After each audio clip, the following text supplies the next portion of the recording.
We're here at St. Boniface Church in Louisville, Kentucky to celebrate the jubilarian celebrations of two of our wonderful priests in our community, Father John Miles, 65 years a priest, Father John Lesousky, 60 years a priest.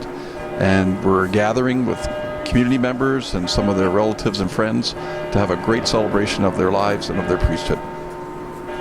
I can't tell you the number of priests that I have encountered living in Maryland who went to St. Mary's in Kentucky and with the fondest memories of Father John always ask me how he is, where he is, and so on. He has touched the lives of a tremendous number of priests and other people.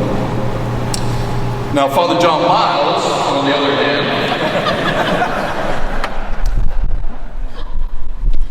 33 years ago, I was ordained a priest. We have this little receiving line. Father John's making his way down. I see him talking to my father, congratulating him, talking a little bit. Then he says to my mother, "Could you tell me where Mrs. Donohue is?" My mother said, "I'm Jim's mother." He said, "Oh, I thought you were his sister." There wasn't a time I went home where my mother didn't say, "How's that wonderful Father John?" I thought that I was the top of the priests in her list. I realized I was in for a fight.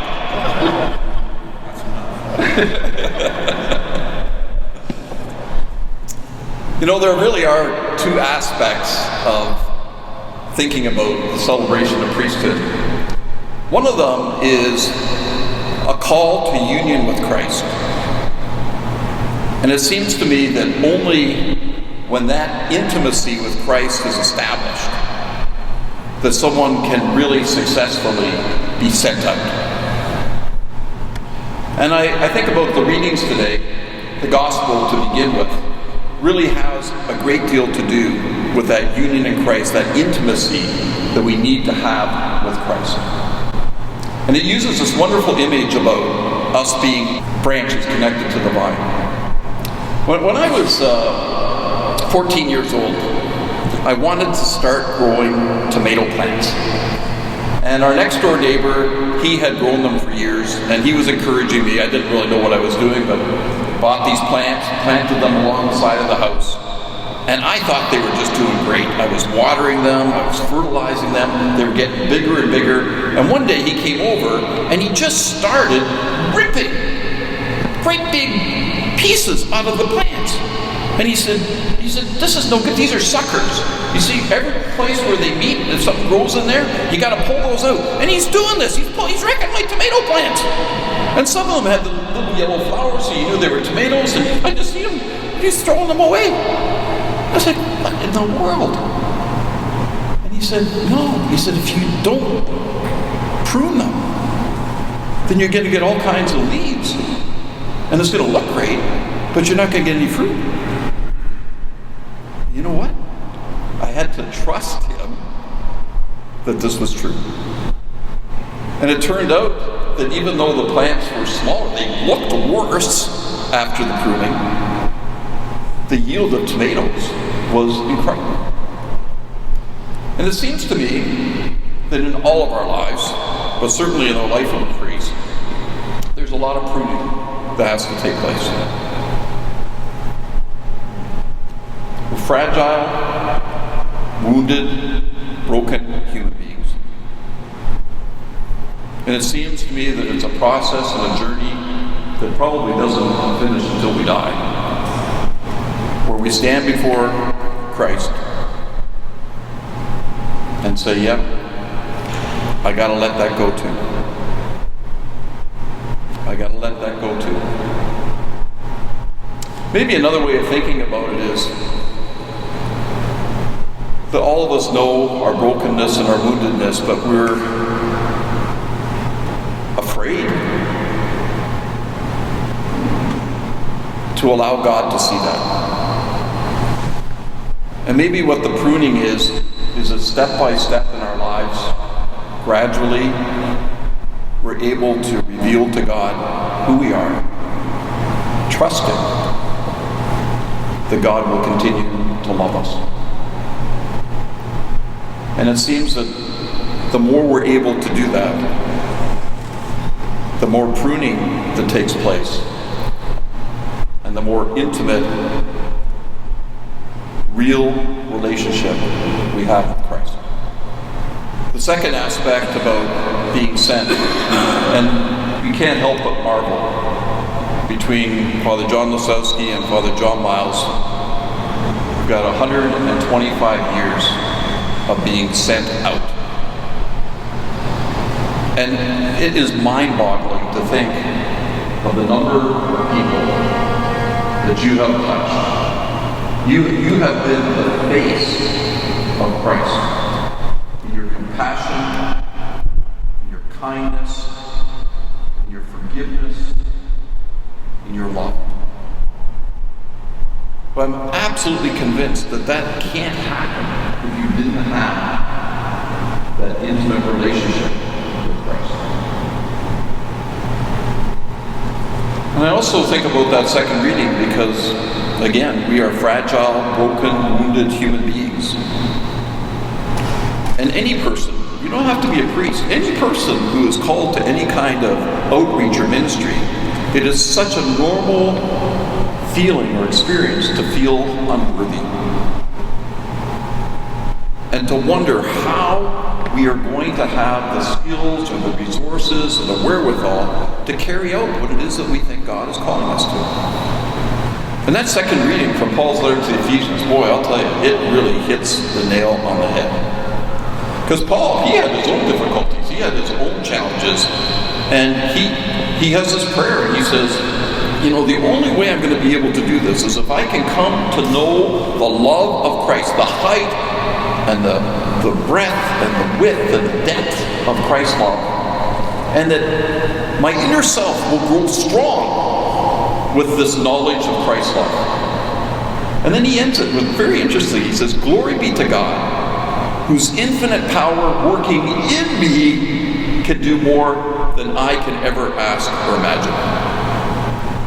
And it seems to me that that is what happens when we are sent out. That yes, God uses the gifts that God has given us, but it's God who's using those gifts. It's God who's working within us.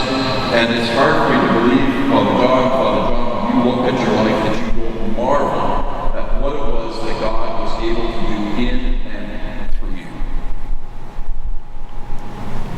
Which brings us to the first reading from the prophet Isaiah. Isaiah, on behalf of the people of Israel, stands in wonder and awe at the wonderful things that God has accomplished through God's people. And as we gather here today, there is nothing that fills our hearts more than joy and praise to God for what God has managed to do.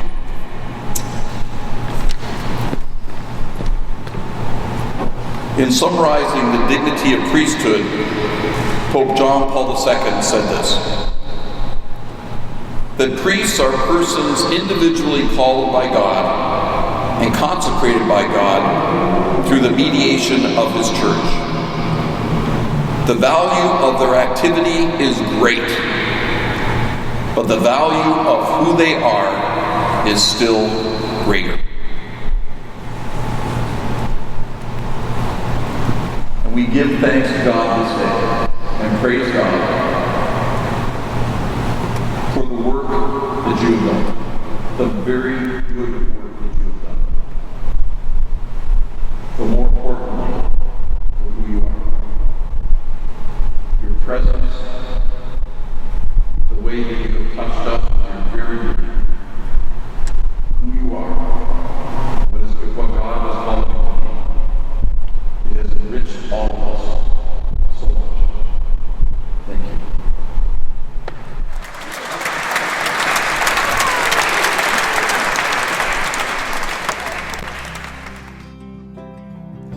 He's so sincere. He loves our Blessed Mother so much, and he's been very kind to me. Main thing I remember, or feel I remember about Father John is that he never met a stranger, number one.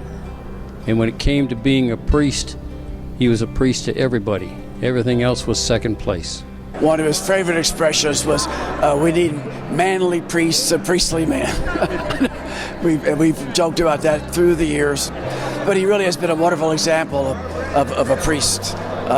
His dedication, his zeal, his love of the church, his love for people. We had been in a spiritual desert there, and Father John came. He soon knew every merchant in town, every club in town. This is about 10 years into his time. He said, we are a resurrection parish. And so we needed a new crucifix with our Lord's hands extended, welcoming us. When we moved there, within 2 weeks, he knew our first and last names. Great, and always been, we take him out to eat. He's a lot of fun, and he can really tell the jokes, but we can never remember them. He's really good at that. For about 15 straight years, I took Father to Notre Dame football games. We would be there on Friday and Saturday, go to Mass Sunday morning, and come back. And Father, I think he had more clothes with Notre Dame on it than I did. Well, Father John's just like family to us. He calls us and we take him places and do stuff with him, and we just love him to pieces. God love you, and there's not too many people get the 65th anniversary as a priest. Father John is the real deal. He is so much in love with his God, and he tries to bring that to us on a daily basis. And you can tell he's concerned about our souls. He's concerned about getting us to heaven, and it touches him. It means a lot to him, and so he puts a lot into his homilies, into saying, "Hey, I want you to get to heaven," And I appreciate that. I appreciate someone looking after my soul. When I first joined this church 9 years ago, he was the one that, right after he came, reached out to people. He's the one that stopped and talked. And one thing he had told me once, I was always worried about him because he's always does so much. And I'm like, Father John, I'm worried about you. You need to slow down. He said, I am here to serve, and I will never say no. And that just, it just like hit me, and it just sticks with me that he said he will never say no when he is asked to serve. Well, he's a riot. He'll challenge you to the core. He'll just ask you why or why not something, and won't take no for an answer. Father John, when I first met him, he's the sweetest little old man I've ever met in my life, and to me he's like a little Sour Patch Kid. But every time I hear him, he's so sassy but so sweet at the same time. I want to thank the community for giving me the opportunity to be in houses of our community, and that happened right at the beginning of my priesthood, where there is a prayer atmosphere in that community. But that was my salvation. Right from the beginning. What a privilege it has been to be in the priesthood for so long. It's just been remarkable priesthood, And I know I could thank so many different people individually, but that's the way it is. Thanking of the Lord for calling me to the priesthood and giving me all those days and nights and all the rest of it, and ministering with wonderful people, absolutely wonderful people that I've ministered with over the years.